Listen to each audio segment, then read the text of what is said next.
मरणासन व्यक्ति के लिए कल्याणकारी कर्म टिल्ड सबसे पहले भूमि को गोबर से तोपना चाहिए। फिर जल की रेखा से मंडल बनाकर उस पर तिल और कुछ घास बिछाकर मरणासन व्यक्ति को उस पर सुला देना चाहिए। उसके मूल में पंचरत्न स्वर्ण आदि डालने से सब पापों को जलाकर मुक्त कर देता है।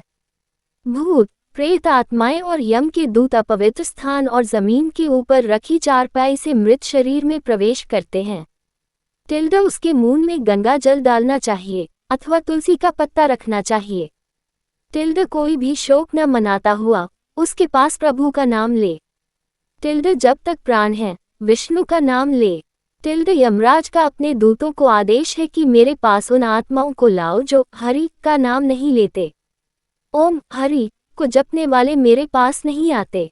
पापी मनुष्य जो नारायण को नहीं मानते, उनके कितने ही पुण्य कर्म उनके पापों को नहीं मिटा सकते।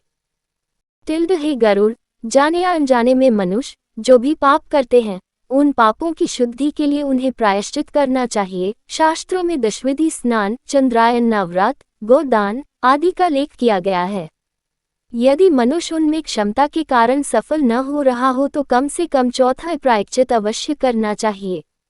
तत्पश्चात 10 महादान गौ, भूमि, तिल, स्वर्ण, घी, वस्त्र, गुड़, रजत, लवण इनका दान करना चाहिए। ये पाप की शुद्धि के लिए पवित्रता में एक से एक बढ़कर हैं। टिल्ड यमद्वार पर पहुंचने के जो मार्ग बताए गए हैं वह अत्यंत दुर्गंधिक, मवाद, रकित आदि से परिव्याप्त हैं। अतः उस मार्ग में स्थित वैतरणी नदी को पार करने के लिए वैतरणी गौ जो गौ सर्वांग में काली हो और जिसके थन भी काले हों का दान करने चाहिए। ये सब उत्तम प्रकृति वाले ब्राह्मण को देना चाहिए। टिल्ड पद दान का महत्व। छत्र, जूता, वस्त्र, अंगूठी, कमंडलू, आसन, पात्र और भोजन पदार्थ यह 8 प्रकार के पद दान हैं। तिल पात्र, घृत पात्र, शैया तथा और जो अपने को इष्ट हो देना चाहिए।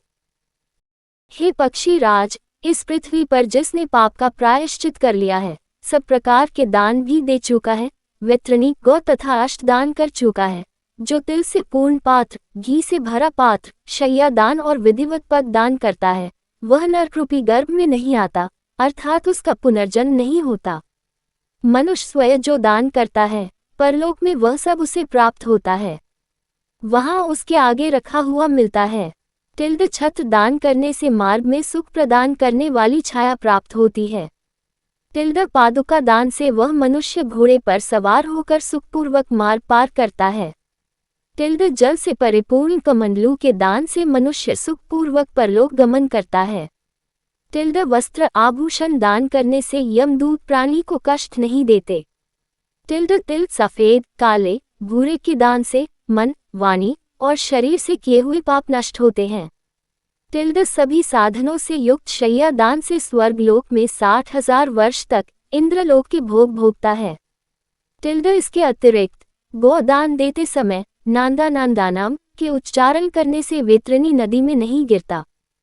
टिल्ड दुखद और बीमारी के समय तिल, लोहा, सोना, रुई का वस्त्र, नमक, 7 अनाज, भूमि का टुकड़ा देने से पाप कर्मों की शुद्धि होती है। टिल्ड लोहा दान करने से यम की नगरी में नहीं जाता।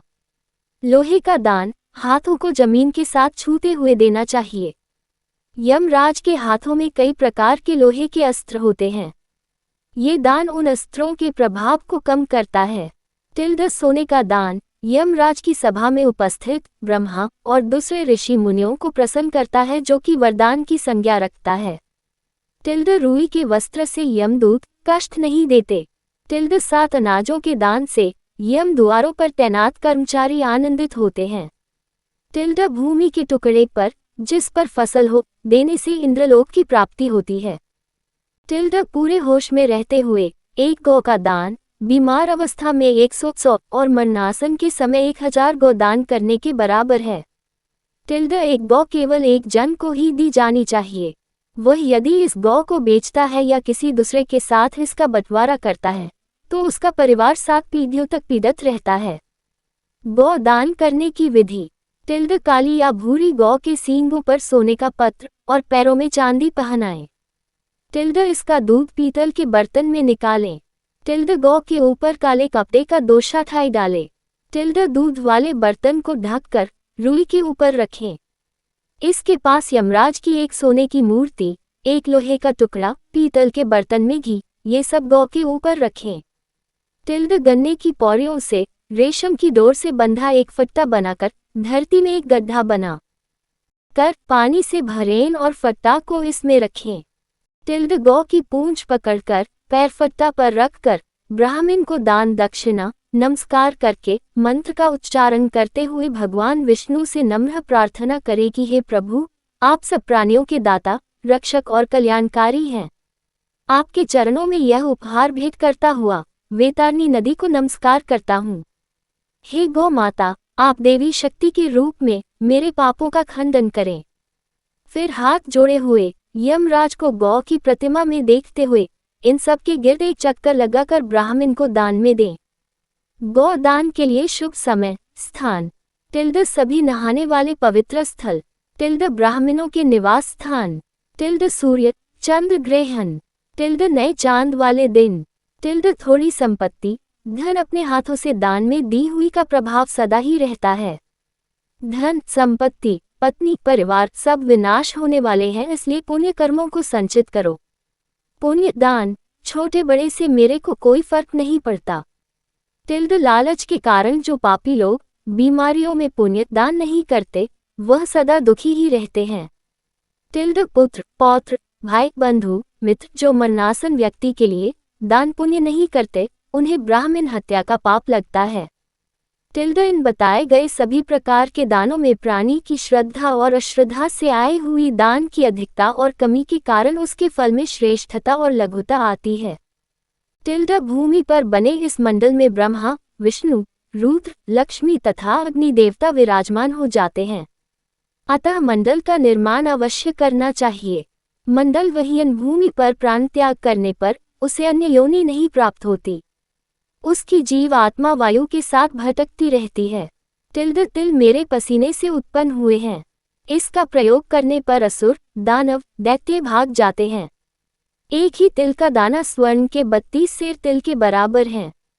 कुश मेरे शरीर के रोमों से उत्पन्न हुए हैं। कुश के मूल में ब्रह्मा, मध्य में विष्णु तथा अग्रभाग में शिव को जानना चाहिए। इसलिए देवताओं की तृप्ति के लिए मुख्य रूप से कुश को और पितरों की तृप्ति के लिए तिल का महत्व है। हे पक्षी श्रेष्ठ विष्णु, एकादशी व्रत, गीता, तुलसी, ब्राह्मण और गौ, ये 6 दुर्गम असार संसार में लोगों को मुक्ति प्रदान करने के साधन हैं। अंतिम सांसों में ओ गंगा भागवत गीता के श्लोक अथवा हरि का नाम जपने से मंगलकारी होता है। मृत्यु काल में मरण आसन के दोनों हाथों में कुश रखना चाहिए, इससे प्राणी विष्णु लोक को प्राप्त होता है। लावना रस पितरों को प्रिय होता है अथवा स्वर्ग प्रदान करता है। उसके समीप तुलसी का पेड़, शालग्राम की शिला सभी पापों को नष्ट करती है, भी लाकर रखें। जिस घर में तुलसी स्थल बनाकर तुलसी की पूजा होती है वह एक पवित्र नहाने का स्थान माना जाता है और यम के दूत वहां नहीं आते। इसके बाद यथा विधान सूतकों का पाठ करना चाहिए, ऐसा करने से मृत्यु मुक्तिदायक होती है। शोक न मनाते पुत्र को सर मुंडवा कर नए वस्त्र धारण कर अपने प्रियजनों के साथ लाश को नहलाना चाहिए। इसके बाद मरे हुए व्यक्ति के शरीरगत विभिन्न स्थानों में मुख, नाक के छिद्र, नेत्र, कान, लिंग, ब्रह्मांड पर सोने की शालाखें रखें। उसके शव को 2 वस्त्रों से आच्छादित करके कुमकुम और अक्षत से पूजन करना चाहिए। घर की बहुरानी और दूसरों को लाश की गिर्द चक्कर लगाकर उसे पूजन चाहिए और मरण स्थल पर चावल की खीर लाई अर्पित करना चाहिए। ऐसा करने से धरती माता और दिव्य शक्तियां प्रसन्न होती हैं। पुष्पों की माला से विभूषित करके उसे पुत्र बंधुओं के साथ द्वार से ले जाया जाए। उस समय पुत्र को मरे हुए पिता के शव को कंधे पर रखकर स्वयं ले जाना चाहिए। यदि मनुष्य को मोक्ष न मिलता हो तो पुत्र नरक से उसका उद्धार कर देता है। जो पुत्र लाश को कंधा देता है उसे हर कदम पर अश्वमेध यज्ञ का फल मिलता है।